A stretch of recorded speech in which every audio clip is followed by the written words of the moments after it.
આગળ વાત કરીએ, રાહુલ ગાंधी पत्रकार परिषद संबोधी રહ્યા છે, सीधा पहुंचीશું ત્યાં।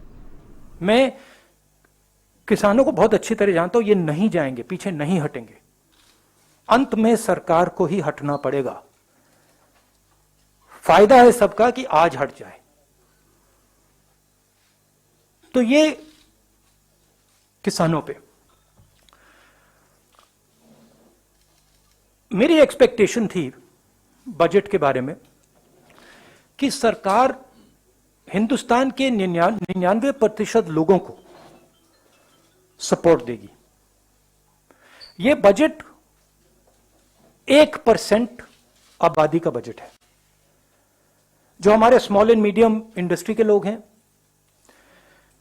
जो हमारे वर्कर्स हैं, किसान हैं, जो हमारी फोर्सेस हैं, उन सब से आपने पैसा छीन कर लेकर उन्हीं 5, 10, 15 लोगों के पॉकेट में डाल दिया है। आप प्राइवेटाइजेशन की बात कर रहे हैं, वो भी फायदा उनको मिलेगा। और हिंदुस्तान को किस चीज की जरूरत थी? हिंदुस्तान को अपनी जनता के हाथ में पैसे डालने की जरूरत है। क्यों? क्योंकि अगर हम अपनी अर्थव्यवस्था को चालू करना चाहते हैं तो वो कंजम्पशन से ही होगी, वो सप्लाई साइड से नहीं हो सकती है। तो अगर सरकार ने न्याय योजना जैसा काम किया होता, अगर स्मॉल मीडियम इंडस्ट्रीज को पैसा दिया होता, उनको प्रोटेक्ट किया होता, इकोनॉमी चालू हो सकती थी। सप्लाई साइड में पैसा देने से इकोनॉमी चालू नहीं होगी। ये इसको ट्राई करते जा रहे हैं 1% को पैसा देते जा रहे हैं, सोचते हैं कि हिंदुस्तान की इकोनॉमी स्टार्ट होगी, नहीं होगी। ये रियलिटी है। और सबसे जरूरी बात, मेरे लिए सबसे जरूरी बात, चाइना हिंदुस्तान के अंदर आता है, हजारों किलोमीटर हमारी जमीन ले जाता है, और आप चाइना को बजट में क्या मैसेज देते हो कि हमारा डिफेंस एक्सपेंडिचर हम नहीं बढ़ाएंगे। 3-4 हजार करोड़ रुपए आपने बढ़ाया। चाइना को आपने क्या मैसेज दिया कि आप अंदर आ सकते हो, आपको जो करना है करो, हम अपनी सेना को नहीं सपोर्ट करेंगे। जो हमारे जवान लद्दाख में हैं, जो हमारे एयरफोर्स के पायलट्स हैं, उनको आज क्या लग रहा होगा कि हमारे सामने इतनी बड़ी कठिनाई है और हमारी सरकार फोर्सेस को पैसा नहीं दे रही है, और जो हमारा है फोर्सेस का है, वो उन्हीं 5-10 लोगों को पैसा दिया जा रहा है। इससे देश को फायदा नहीं होने वाला है। मैं दोहरा रहा हूं, इससे देश को फायदा नहीं हो रहा है। इस समय फोर्सेस की कमिटमेंट 100% है। सरकार की कमिटमेंट 110% होनी चाहिए। मतलब जो भी हमारी सेना को चाहिए, जो भी हमारी एयरफोर्स को चाहिए, जो भी हमारी नेवी को चाहिए, सरकार को देना चाहिए। ये कौन सी देशभक्ति है कि सर्दी में लद्दाख में हमारी सेना खड़ी है और आप उनको पैसा नहीं दे रहे हो?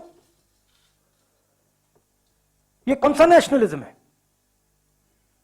अब आप सवाल पूछिए। Thank you, sir. I'll come one by one. अच्छा, I've got parliament, so we have to have a slightly limited interaction. ANI, Siddharth. Sir, prime minister ने ऑल पार्टी मीटिंग में कहा, आपको बात हुआ, आप इस स्टेटमेंट से क्या समझते हैं?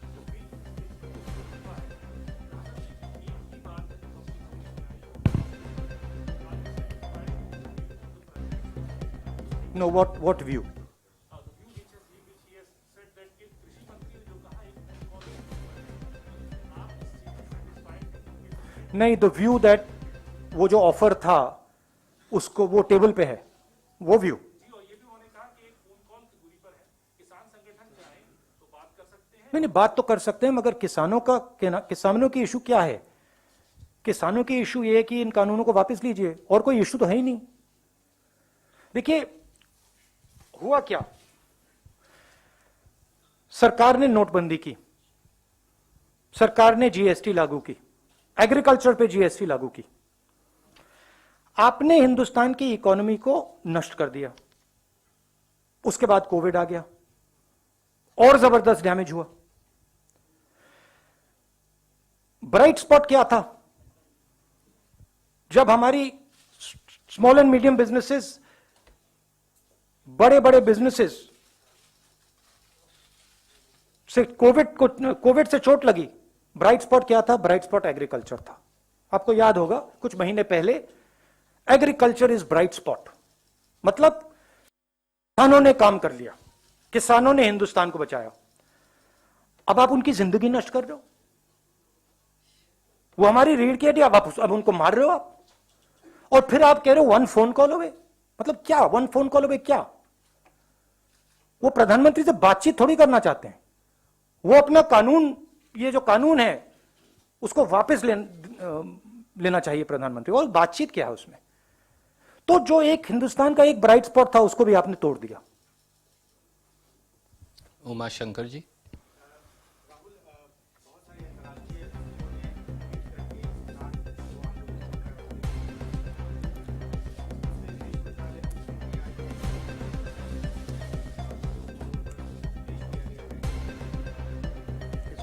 इसमें मुझे इंटरेस्ट नहीं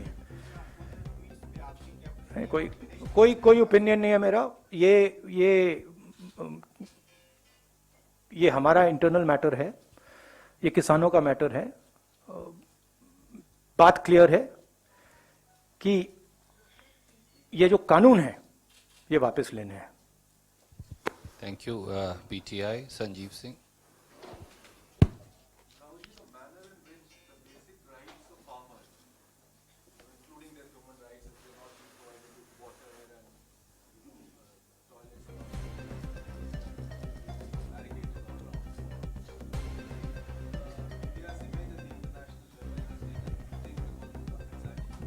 Oh, absolutely. Absolutely. Absolutely. The reputation of India has taken a massive hit. Not only on how we are treating our farmers, on how we treat our own people, how we treat journalists. It's taken a massive hit. Our biggest strength, you can call it soft power, has been shattered by the BJP and the RSS. Their mindset.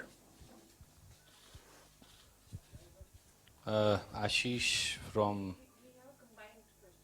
ABP. So why don't you ask, because Pallavi asked last time, so you ask. Okay.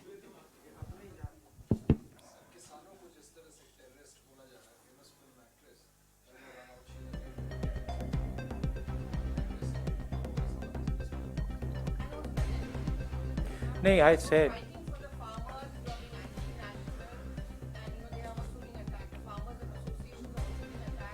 तो आपका कहना है कि जो इस देश में खेती करता है वो आतंकवादी है? मतलब देश के 60% लोग आतंकवादी हैं? मतलब सिर्फ आरएसएस के लोग आतंकवादी नहीं है, बाकी सब आतंकवादी हैं?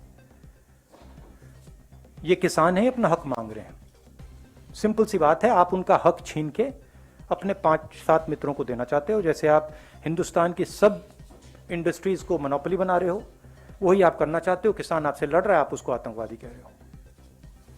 Anand from India Today.